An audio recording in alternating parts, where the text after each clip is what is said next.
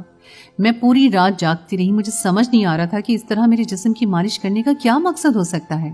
صبح جب میری بہن اٹھی تو وہ شاور لینے گئی اور باہر آ کر مجھ سے کہنے لگی، میں زندگی میں کبھی اتنی پرسکون نیند نہیں سوئی جتنی سکون کی نیند مجھے کل رات آئی ہے. بھائی تمہاری نوکرانی نے تو میری اتنی اچھی مالش کی کہ میں پوری رات آرام سے سوتی رہی. میں نے اپنی بہن کو اپنے پاس بٹھایا اور آہستہ آہستہ کر کے اسے سارا ماجرا سنایا. یہ سن کر پہلے وہ سکتے میں آ گئی. پہلے تو اس نے مجھ پر بہت غصہ کیا کہ میں نے رات ہی اسے ساری بات کیوں نہ بتائی اور اپنی جگہ اسے بستر پر کیوں لٹایا. میں نے اسے کہا کہ میں نہیں جانتی تھی کہ بات اتنی بڑی ہو سکتی ہے. اور جب میں نے کمرے میں ان 6 آدمیوں کو دیکھا تو میری اتنی ہمت ہی نہ ہوئی کہ میں شور مچا سکوں، کیونکہ گھر میں میں اور تم اکیلے تھے. باقی سارے ملازمین تو شام ہوتے ہی چلے جاتے ہیں. بس ایک فائزہ ہی بچتی ہے جو رات بھر کوٹھی کے اندر رہتی ہے. اگر ایسے میں رات کو شور مچاتی تو نقصان ہمارا ہی ہونا تھا. میری بہن کو میری بات سمجھ آ گئی تھی، لیکن وہ اب تک مجھ سے ناراض تھی. میری بہن نے فوراً ہی میری پھپھو کے بیٹے کو فون کیا جو کہ ایک بڑا پولیس آفیسر تھا اور اسے ساری بات بتائی. کچھ ہی دیر میں ہمارے گھر پہنچ گیا وہ. لیکن میں نے اپنی نوکرانی کے سامنے اپنے کزن کے آنے تک کا کچھ بھی ظاہر نہیں کیا تھا اور میری بہن کو میں نے چھپا دیا. فائزہ اب تک اس کے آنے سے بے خبر تھی. جیسے ہی میرا پھوپھوزاد بھائی آیا میں نے فائزہ کو اپنے کمرے میں چائے لے کر آنے کو کہا. جب فائزہ کمرے میں آئی تو میرے کزن نے اٹھ کر دروازہ لاک کر دیا.